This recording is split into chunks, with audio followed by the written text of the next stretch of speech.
Action. আসসালামু আলাইকুম রহমতুল্লাহ। প্রিয় শিক্ষার্থী বন্ধুরা, কেমন আছো তোমরা? আশা করি আল্লাহ তাআলার রহমতে ভালোই আছো। যদিও আমরা দীর্ঘদিন যাবৎ এই করোনার ক্রান্তি লগ্নে আমরা অনেক দিন যাবৎ তোমাদের সাথে দেখা করতে পারছি না, একত্রিত হতে পারছি না। তোমরাও আমাদের সাথে একত্রিত হতে পারছো না। এটা আসলে আমাদের কোনো প্রাতিষ্ঠানিক সমস্যা নয়, এটা আমাদের দেশের একটা বড় সমস্যা, ইভেন পুরা বিশ্বের একটা বড় সমস্যা। তো সুতরাং আমরা এককভাবে যদি কোনো চিন্তা ভাবনা করি তাহলে হবে না, এটা বৈশ্বিক সমস্যা। এজন্য আল্লাহ তাআলার কাছে ক্ষমা চাইতে হবে এবং এই করোনা ভাইরাস থেকে যেন আল্লাহ তাআলা মুক্ত করেন, সেজন্য আমাদেরকে আল্লাহ তাআলা স্মরণ করতে হবে। তো যাই হোক, তো আমরা দীর্ঘদিন যাবৎ পড়াশোনা থেকে, প্রাতিষ্ঠানিক পড়াশোনা থেকে দূরে ছিলাম। তো আবার তোমাদের মাঝে ফিরে আসছি।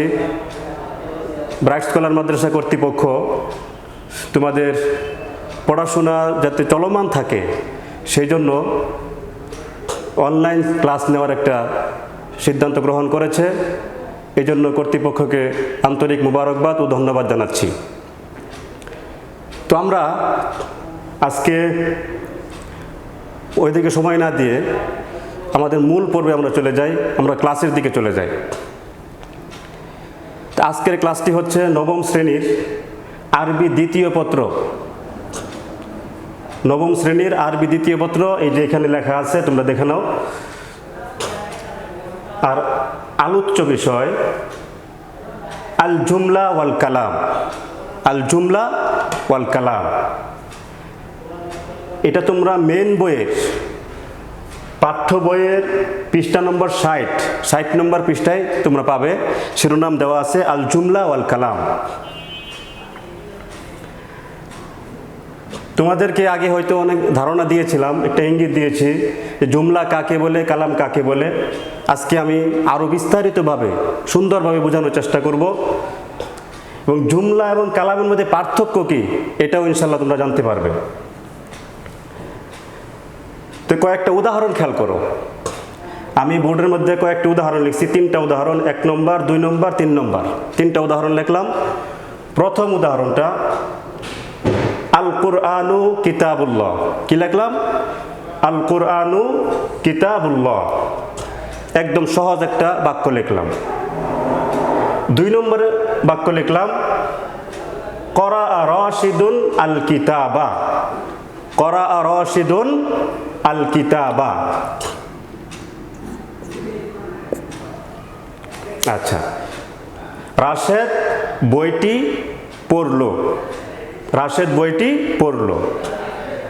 3 নম্বর একটা উদাহরণ লিখলাম, এটা হলো কোরআনের আয়াত ইযা জাআ নাসরুল্লাহি।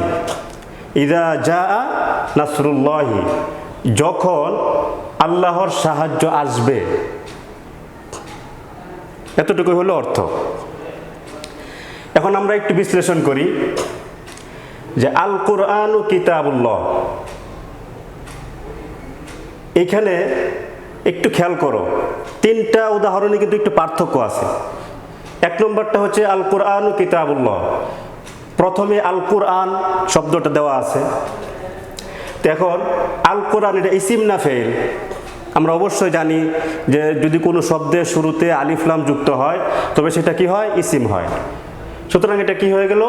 আল কুরআন এটা নিঃসন্দেহে ইসিম, কোনো সন্দেহ নাই এটা কি ইসিম। তাহলে বাক্যের শুরুতে ইসিম আসলো, আল কুরআনু কিতাবুল্লাহ। আল কুরআনু ইসিম, কিতাবুল্লাহ ইসিম। আর আমরা জানি যে বাক্যের শুরুতে শব্দটা ইসিম হয়, কি বললাম? যে বাক্যের শুরুতে ইসিম শব্দ হয়, শব্দটা ইসিম হয়, ওই বাক্যকে জুমলায় ইসমিয়া বলা হয়। ওই বাক্যে কি বলা হয়? সোজা কথা, বাক্যের শুরুতে ইসিম থাকলেই জুমলা ইসমিয়া। যেহেতু বাক্যের শুরুতে আল কুরআন ইসিম আছে, সুতরাং এটা কি হবে? জুমলায় ইসমিয়া। 2 নম্বর করা রাশিদুন আল কিতাব। করা রাশিদুন আল কিতাবা, এখানে করা এটা ইসিম না ফেল? করা শব্দের অর্থ হচ্ছে পড়া। পড়া মানে একটা কাজ, আর কাজ মানেই হচ্ছে কি ফেল। তাহলে এটা কি ইসিম নয়, এটা কি হবে? ফেল হবে। আগেরটা গেল আল কোরআন ইসিম, পরেরটা কি ফেল। আর আমরা জানি যে বাক্যের শুরুতে যদি ফেল আসে তাহলে সেই বাক্যকে জুমলাতুন ফেলিয়াতুন বলে। কি বলে এটাকে? জুমলাতুন ফেলিয়াতুন। জুমলাতুন ফেলিয়াতুন। আচ্ছা, আর এটা হচ্ছে জুমলাতুন ইসমিয়াতুন। জুমলাতুন ইসমিয়াতুন। এই বাক্যটাকে জুমলাতুন ইসমিয়াতুন বলে, আর এই বাক্যটাকে জুমলাতুন ফেলিয়াতুন বলে। যেহেতু বাক্যের শুরুতে কি আছে? ফেল আছে, এই জন্য জুমলাতুন ফেলিয়াতুন। এখানে বাক্যের শুরুতে কি আছে? ইসিম আছে, এই জন্য জুমলাতুন ইসমিয়াতুন। 3 নম্বর উদাহরণে আসো। ইদা জাআ নাসরুল্লাহি। ইদা জাআ নাসরুল্লাহি, যখন আল্লাহর সাহায্য আসবে। এই বাক্যের শুরুতে কি আছে? ইদা। আর ইজা হচ্ছে ইসমে শর্ত। ইজা কি? ইসমে শর্ত। ইসমে শর্ত মানে, শর্ত মানে কি? কন্ডিশন। তোমরা হয়তোবা ইংলিশ গ্রামারে পড়েছ যে কন্ডিশনাল সেন্টেন্স মানে শর্ত। এটাকে বলা হয় কি? শর্ত। ইদা জাআ নাসরুল্লাহি, যখন আল্লাহর সাহায্য আসবে, এটা একটা শর্ত। এরপরে একটা সেন্টেন্স আসবে, সেটা হলো কি? জাযা।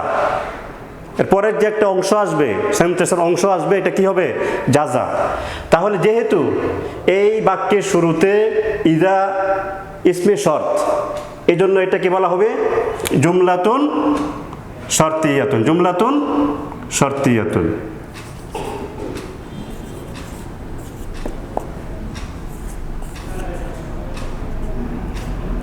জুমলাতুন শর্তিয়াতুন।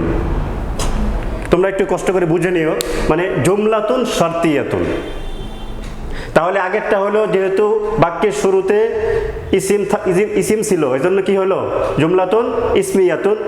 আবার 2 নম্বর বাক্যে শুরুতে যেহেতু ফেল ছিল, এই জন্য জুমলাতুন ফেলিয়াতুন। 3 নম্বর বাক্যে শুরুতে যেহেতু ইসমে শর্ত আছে, এই জন্য এটা কি হলো? জুমলাতুন শর্তিয়াতুন। বিষয়টা ক্লিয়ার তো?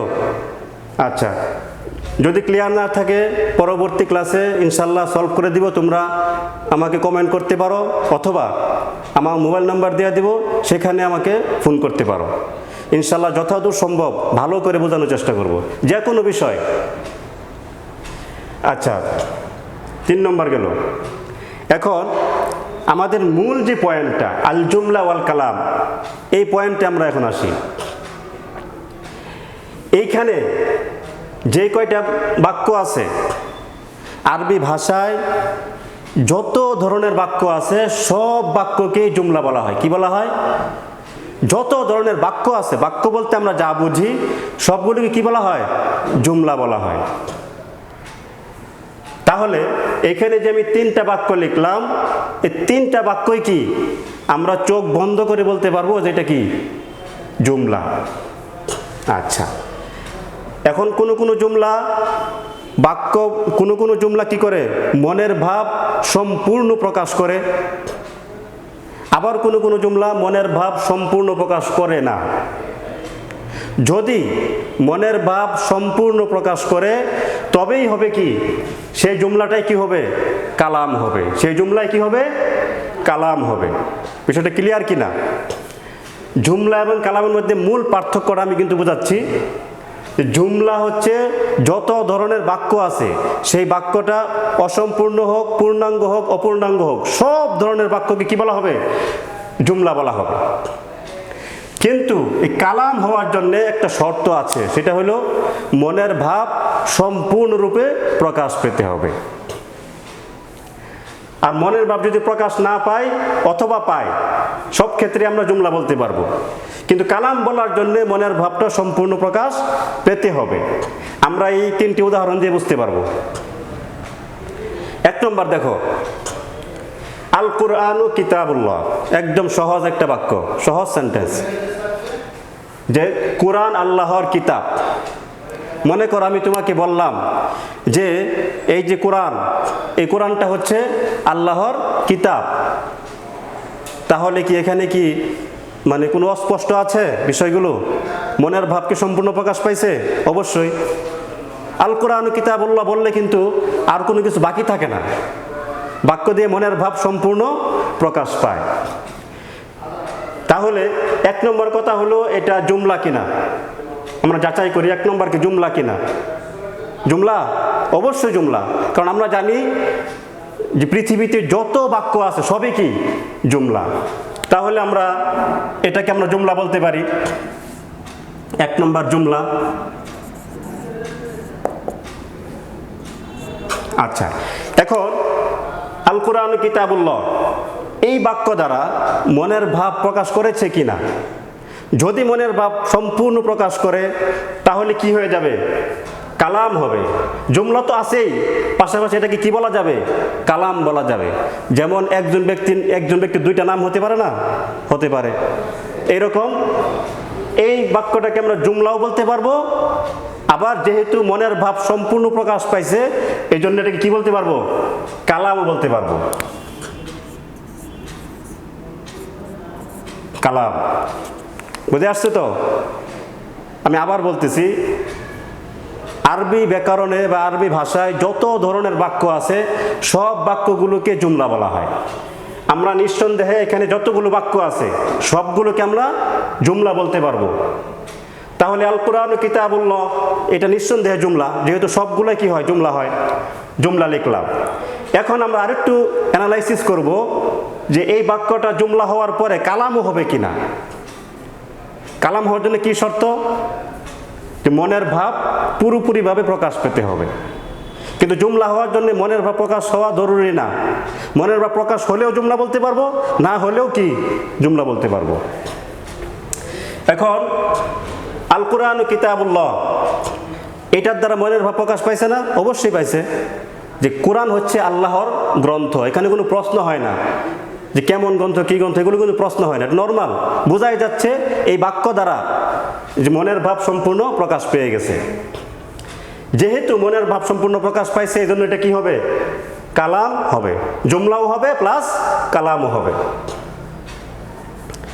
আর এই প্রকার জুমলাটা হলো কি? জুমলাতুন ইসমিয়াতুন, যে আমি আগে লিখছিলাম। আচ্ছা, 2 নম্বর করা রাশিদুন আল কিতাব। করা রাশিদুন আল কিতাব, এই বাক্যটা জুমলা হবে কিনা তোমরা বলো? অবশ্যই জুমলা হবে, কারণ আমরা জানি যে আরবি ব্যাকরণ গ্রন্থে সকল বাক্যই কি হয়? জুমলা হয়। তাহলে আমরা চোখ বন্ধ করে লিখে দিই জুমলা। আচ্ছা, এখন আমরা আরেকটা অ্যানালাইসিস করব যে এই বাক্যটা করা রাশিদুন আল কিতাবা, এই বাক্যটা কি মনের ভাব সম্পূর্ণ প্রকাশ পেয়েছে? কি বলো? অবশ্যই পেয়েছে। করা রাশিদুন আল কিতাব, রাশেদ বইটি পড়লো। তাহলে এখানে কোনো অস্পষ্ট আছে? মনের ভাব সম্পূর্ণ প্রকাশ পেয়ে গেছে। এখানে একটা এই বাক্যটা কি করছে? পরিপূর্ণ ফায়দা দিচ্ছে। যেহেতু এই বাক্যটা পরিপূর্ণ ফায়দা দিচ্ছে তাহলে আমরা কি বলতে পারবো? এটাকে কালাম বলতে পারবো। তাহলে এই বাক্য একদিকে জুমলা এবং কালাম দুটাই, প্রথমটাও একদিকে জুমলা এবং কালাম। এখন বলতে পারো দুইটাই তো জুমলা এবং কালাম, তাহলে দুইটা আবার আলাদা করে লেখলেন কেন? আলাদা পয়েন্ট দিলেন কেন? 1 নম্বর 2 নম্বর দিলেন কেন? এটা অবশ্যই তোমাদের মনে আসতে পারে। আলাদা লেখার কারণ হচ্ছে যে 1 নম্বরটা হচ্ছে জুমলাতুন ইসমিয়াতুন। 1 নম্বর বাক্যটা কি? জুমলাতুন ইসমিয়াতুন। আর 2 নম্বর বাক্যটা হচ্ছে জুমলাতুন ফেলিয়াতুন। দুইটাই জুমলা, কিন্তু একটা হলো ইসমিয়া, একটা হলো ফেলিয়া। আর আমরা আগেই বলে আসছি যে জুমলা ইসমিয়া কাকে বলে? যে জুমলার শুরুতেই ইসিম থাকে তাকে কি বলে? জুমলা ইসমিয়া বলে। আর যে জুমলার শুরুতে ফেল থাকে তাকে কি বলে? জুমলাতুন ফেলিয়াতুন। যেহেতু একটা জুমলা ইসমিয়া, 2 নম্বরটা জুমলা ফেলিয়া, এই জন্য আমি দুইটা সেন্টেন্স আলাদা করে লিখলাম। কিন্তু দুইটাই কি হবে? আবার জুমলাও হবে প্লাস কালামও হবে, যেহেতু মনের ভাব সম্পূর্ণ প্রকাশ পেয়েছে। এখন 3 নম্বরে আসো, ইদা জাআ নাসরুল্লাহি, ইদা জাআ নাসরুল্লাহি, যখন আল্লাহর সাহায্য আসবে। মনে করো তোমাকে আমি বললাম যখন আমি বাড়িতে যাব, তখন তুমি এটা কি বুঝবে? তখন মনে মনে একটা প্রশ্ন আসবে, তখন কি হবে? আমি যদি লেখাপড়া করি, এতটুকু বললাম, আর কিছুই বললাম না, তাহলে মনে প্রশ্ন থাকে না যে এরপরে কি, লেখাপড়া করলে কি হবে? তুমি যদি পড়াশোনা করো, এতটুকু বললাম, এরপরে আর কিছুই বললাম না, তাহলে কি বাক্য সম্পূর্ণ হবে? হবে কি না? অবশ্যই হবে না। এখানে প্রশ্ন থেকে যাচ্ছে। আমি যদি পড়াশোনা করি, তুমি যদি নিয়মিত পড়াশোনা করো, এতটুকু বলার পরে একটা প্রশ্ন থাকে, এরপরে কি হব? পড়াশোনা করতে পারলে কি হব? থাকে না প্রশ্ন? যেহেতু প্রশ্ন থাকে, মনের ভাব প্রকাশ পায় না, এই জন্য এই বাক্যকে কালাম বলা যাবে না। এই বাক্যকে কি বলা যাবে না? কালাম বলা যাবে না। তুমি যদি নিয়মিত পড়াশোনা করো, তবেই তুমি সফল হবে। এই যে তবেই তুমি সফল হবে, এই কথাটা না বলার কারণে বাক্যটা অসম্পূর্ণ থেকে গেল। আমি যদি পরিশ্রম করি, তবেই আমি সফল হব। তুমি যদি মাদ্রাসায় আসো, তবেই তুমি পড়াশোনা করতে পারবে। এই যে একটা অংশ বললাম, আরেকটা অংশ যদি না বলি, তাহলে কি হবে? মনের ভাব অসম্পূর্ণ থেকে যাবে। যেহেতু মনের ভাব অসম্পূর্ণ থেকে যাবে, এই জন্য এটাকে আমরা কালাম বলতে পারবো না, কালাম বলতে পারবো না। তাহলে যেহেতু কালাম বলতে পারবো না, এখন জুমলা বলতে পারবো? অবশ্যই। কারণ আমরা জানি আরবি গ্রন্থে যত ধরনের বাক্য আছে, সবগুলো কি হয়? জুমলা হয়।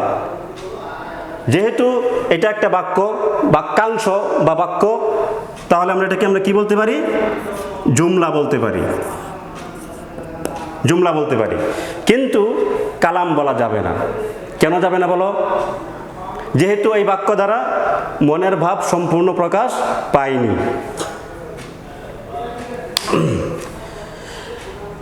তাহলে আশা করি তোমরা বুঝতে পারছো, যেহেতু মনের ভাব প্রকাশ পায়নি, আল কালাম আমরা বলতে পারবো না, আল কালাম আমরা বলতে পারবো না, শুধু জুমলা বলতে হবে। বিষয়টা ক্লিয়ার কি না? যদি ক্লিয়ার থাকে, তাহলে আমরা একটু বইয়ের মধ্যে দেখি কি লেখা আছে।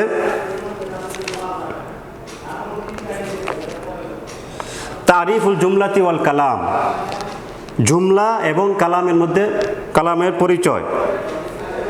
আল জুমলা হিয়াল লাফজুল মুরাক্কাবু তারকিবাহু ইসনাদিয়ান, জুমলা হচ্ছে কয়েকটি শব্দের সুবিন্যস্ত কি সমন্বয়, সুবিন্যস্ত সমন্বয়। একটা উদাহরণ দিলে বুঝতে পারবা।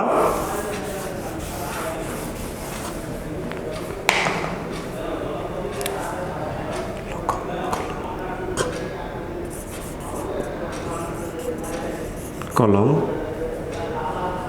আমি দিয়ে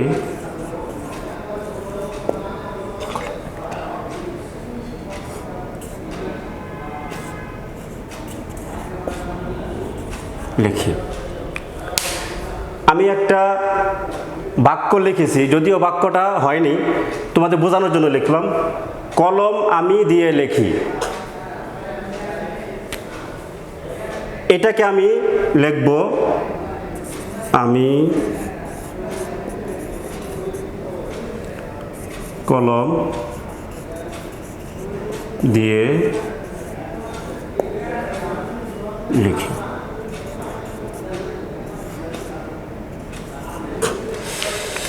আচ্ছা দেখো, প্রথম বাক্যের মধ্যে কলম শব্দটা আছে, দ্বিতীয় বাক্যের মধ্যেও আছে, আবার আমি এখানে আছে, আমিও এখানেও আছে, দিয়ে এখানে আছে, দিয়ে এখানে আছে, লেখি এখানে আছে, লেখি এখানে আছে। প্রথম বাক্যের মধ্যে যে শব্দগুলো আমি উঠাইলাম, দ্বিতীয় বাক্যের মধ্যে ঠিক সেই শব্দগুলি আমি উঠাইলাম, কিন্তু প্রথম বাক্যটা ভুল। প্রথম বাক্যটা কি ভুল, দ্বিতীয় বাক্যটা সঠিক। কেন সঠিক? এখানে শব্দগুলোর বিন্যস্ত সঠিকভাবে দেওয়া আছে, কিন্তু প্রথম বাক্যে কিন্তু শব্দের বিন্যস্ত সঠিকভাবে দেওয়া ছিল না। যেহেতু প্রথম বাক্যে শব্দের বিন্যস্ত সঠিকভাবে দেওয়া নাই, যার ফলে মনের ভাব প্রকাশ পায়নি বা ভুল হয়েছে। দ্বিতীয় বাক্য দ্বারা মনের ভাব প্রকাশ পেয়েছে। আমি কলম দিয়ে লিখি, তাহলে জুমলা বলা হয় এমন বাক্যকে যেই বাক্য সঠিকভাবে শব্দ বিন্যস্ত করা হয়। ক্লিয়ার কিনা? সঠিকভাবে একটা শব্দের সাথে আর একটা শব্দের একটা সম্পর্ক আছে, যখন তখন যাকে তাকে আগে পরে দিলে হবে না, যেই শব্দ যেখানে দেওয়া উচিত সেখানেই দিতে হবে। আমি কলম দিয়ে লিখি, এখানে যেই শব্দটা যেখানে দিলাম সেখানে দিয়েই বাক্যটা মনের ভাব প্রকাশ করবে। যদি এলোমেলোভাবে দেই, আগেরটা পরে দিই পরেরটা আগে দেই, তাহলে কিন্তু বিন্যস্ত হবে না। যদি বিন্যস্ত না হয় তাহলে বাক্যও হবে না। তাহলে বাক্য বলা হয় এমন সেন্টেন্স বা এমন জুমলাকে যেই জুমলার প্রত্যেকটা শব্দ সঠিকভাবে বিন্যস্ত করা হয়, যাকে আরবিতে বলা হয় ইসনাদ। কি বলা হয়? ইসনাদ বলা হয়। যেমন দেখো, তোমাদের বইয়ের মধ্যে আছে খরাজা ওমর সাঈদুন জালিসুন। আমি উদাহরণ দিলাম, আল কুরআনু কিতাবুল্লাহ, করা রাশিদুন আল কিতাব, সবগুলি হবে। এরপরে আল কালাম। কালামটাও জুমলার মতোই, একটু পার্থক্য হচ্ছে শুধু মনের ভাবটা সম্পূর্ণরূপে প্রকাশ পেতে হবে, এটাই হলো মূল কন্ডিশন। আর বাকি জুমলার মতোই শব্দগুলো বিন্যস্ত হবে, সব কিছুই হবে, কিন্তু কালাম দ্বারা মনের ভাবটা সম্পূর্ণ ক্লিয়ারভাবে প্রকাশ পেতে হবে। তাহলে কালাম কাকে বলে? আল কালামু লফজুন তাজাম্মানা কালিমাতাইনি বিল ইসনাদ। কালাম হচ্ছে এমন বাক্য যেই বাক্যের শব্দর সঠিক বিন্যস্ত হবে, যে বিন্যস্তটা কি হবে? ইসনাদের সাথে। ইসনাদ মানে যেই শব্দের সাথে যেই শব্দের সম্পর্ক, ওইটাকে ইসনাদ বলা হয়। অর্থাৎ যেই শব্দ যেখানে বসাতে হবে ওটাকে কি বলা হয়? ইসনাদ বলা হয়। এবং মনের ভাব সম্পূর্ণ প্রকাশ পেতে হবে। বিহাইসু তুফিদুল মুখাতাব ফায়দাতান তাম্মাতান বিহাইসু সুকুত। এই যে পার্থক্য চলে আসছে। বিহাইসু, বইয়ের মধ্যে লেখা আছে বিহাইসু তুফিদুল মুখাতাব ফায়দাতান তাম্মাতান ইয়াসিহু সুকুতু আলাইহা। অর্থাৎ বলতেছে কালামটা এমন বাক্য হবে যেই বাক্য বলার দ্বারা শ্রোতা আর কোনো রকমের প্রশ্ন করার সুযোগ পাবে না, একদম চুপ হয়ে যাবে। অর্থাৎ একটা পূর্ণাঙ্গ পরিপূর্ণ একটা বাক্য হয়ে যাবে। কিন্তু জুমলা হওয়ার জন্যে পরিপূর্ণ বাক্য হওয়া জরুরি না, কিন্তু জুমলা কি হয়? কালাম হবে, কিন্তু প্রত্যেক কালাম জুমলা হবে না। বুঝাইতে পারলাম? সকল প্রকার বাক্য জুমলা হবে, কিন্তু সকল প্রকার জুমলা কালাম হবে না। কালাম হওয়ার জন্য শর্ত হলো মনের ভাব পরিপূর্ণ প্রকাশ পেতে হবে। যেমন আমরা উদাহরণ বুঝিয়েছিলাম। এরপরে দেখো, জুমলা দুই প্রকার। জুমলা কয় প্রকার? দুই প্রকার। এক নম্বর আল জুমলাতুল ইসমিয়া হিয়া কুল্লু জুমলাতিন তুবদাউ বিইসমিন মারফুইন ইউরাফু মুবতাদা, যেটা আমি ক্লাসের শুরুতেই বলছিলাম। জুমলা দুই প্রকার, একটা হলো জুমলাতুন ইসমিয়া আর একটা হলো জুমলাতুন ফেইলিয়া। ইসমিয়া কাকে বলে বলো? ক্লাসের শুরুতেই বলছিলাম, কিন্তু যেই বাক্যের শুরুতে ইসিম থাকে তাকে কি বলা হয়? জুমলাতুন ইসমিয়াতুন। আর যে বাক্যের শুরুতে ফেল থাকে তাকে কি বলা হয়? জুমলাতুন ফেইলিয়াতুন। বিষয়টা ক্লিয়ার কিনা? যদি ক্লিয়ার থাকে তাহলে আমার আলোচনা মোটামুটি শেষ।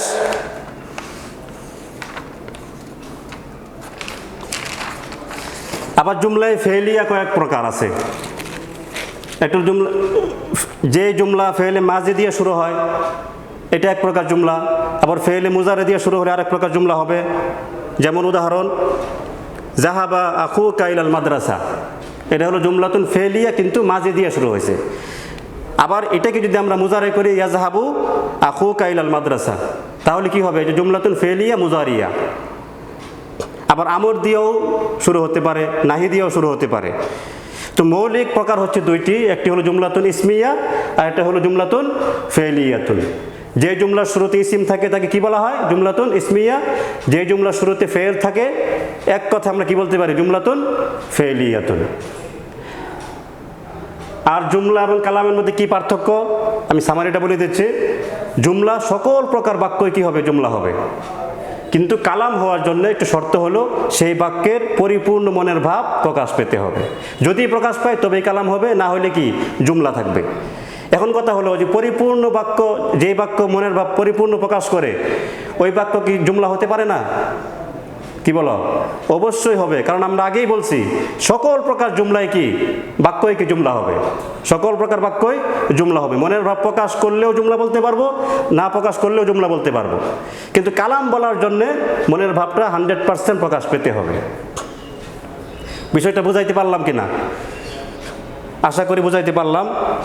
যদি তারপরেও বুঝতে সমস্যা হয় তাহলে তোমরা কমেন্ট করে জানাতে পারো, অথবা আমি মোবাইল নাম্বার দিয়ে দিচ্ছি।